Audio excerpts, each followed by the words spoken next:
미국이 신장 인권 문제를 이유로 베이징 올림픽을 외교적으로 보이콧한 데 이어서 이번에는 중국의 첨단 기업들에 대해서 파상적인 제재에 나섰습니다. 중국은 미국의 제재가 인권을 빌미로 해서 자국의 첨단 기술 발전을 막으려는 정치적인 억압이라며 반발하고 있습니다. 중국 베이징 연결해 알아보겠습니다. 강성욱 특파원. 네, 베이징입니다. 네. 자, 이 미국의 중국 기업 제재가 한꺼번에 여러 건이 발표가 됐는데 어떤 기관이 새로 포함됐습니까? 네, 우선 미국 상무부가 중국 군사의학연구원 산하 11개 연구소를 제재 대상에 포함을 시켰습니다. 이 군사의학연구원, 이 기관은 인민해방군 소속입니다. 인민해방군 소속의 어떤 의학기관인데 과거에 캔시노라는 코로나19 백신 개발에도 참여한 기관입니다. 미국은 그러나 이들 기관이 군사적 목적과 인권 탄압을 위해서 생명공학을 비롯한 이 첨단 기술을 개발하고 있다. 이렇게 지적을 했습니다. 제재에는 중국을 포함해서 말레이시아, 터키 등의 37개 기관 또는 기업이 포함이 됐는데 주요 타겟은 역시 중국으로 볼 수 있습니다.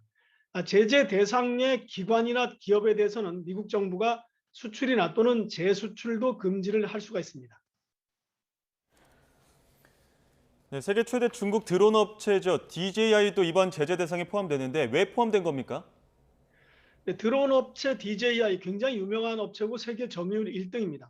그런데 이것은 미국 상무부가 아닌 재무부 쪽에서 새로 제재를 가하기로 했는데 이유는 마찬가지입니다. 인권 탄압 또는 안보 위협에 이 회사가 혹은 이런 기기들이 활용이 된다는 겁니다. 미국 재무부는 이미 60개의 중국 기업들을 같은 이유로 제재를 하고 있습니다.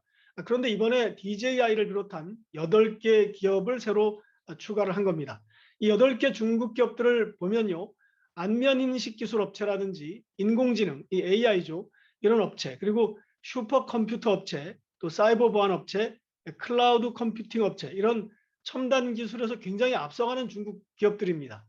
미국은 이런 업체의 기술이나 제품들이 신장 지역 위구르인들에 대한 감시 또는 탄압에 활용되고 있다. 이렇게 보고 있습니다. 제재 대상 기업들에 대해서는 미국인의 지분 취득이 금지되는데 말하자면 투자를 할 수 없게 되는 그런 제재를 받게 됩니다. 이 상무부와 재무부뿐만이 아니라 미국 상원도 밤사이 강제노동방지법을 통과시켰는데요. 사실상 이 신장에서 생산되는 모든 제품들에 대해서 미국으로의 수입을 금지한다는 내용입니다.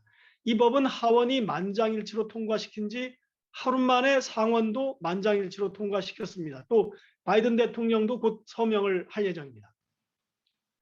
중국은 뭐 당연히 반발하고 있겠군요. 네, 그렇습니다. 이틀 전에 마침 하원에서 이 신장 강제노동방지법이 통과가 됐을 때 중국 외교부가 반응을 내놨고요. 오늘은 아직 나오진 않았는데 당시 단호하게 대응하겠다 이러면서 반발을 했습니다.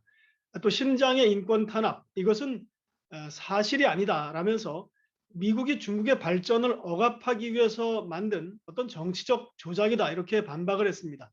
그러면서 미국이야말로 과거 인디안에 대한 인권 문제가 얼마나 심각했느냐 이런 부분을 지적하면서 반박을 하기도 했습니다. 관변 매체인 글로벌 타임스의 오늘 보도를 보면요. 미국이 무역을 통해서 이제 중국 경제를 제압하지 못하게 되니까 반도체뿐만 아니라 다른 첨단 산업으로 제재 범위를 넓히고 있다. 이렇게 주장을 했습니다. 아울러 미국이 과학기술에서의 글로벌 패권을 유지하기 위해서 인공지능이라든지 드론 같은 중국이 앞서 있는 분야에서 추월당하지 않으려고 이 제재를 강화하고 있다. 이렇게 분석을 했습니다. 역시 관변 매체인 환구망의 보도를 보니까요. 중국에 대한 파상적인 제재, 이것은 내년 11월로 다가온 중간선거를 앞두고 유권자들의 반중 정서를 자극하기 위한 이른바 중국 때리기다. 이렇게 지적을 하기도 했습니다. 지금까지 베이징에서 YTN 강성웅입니다.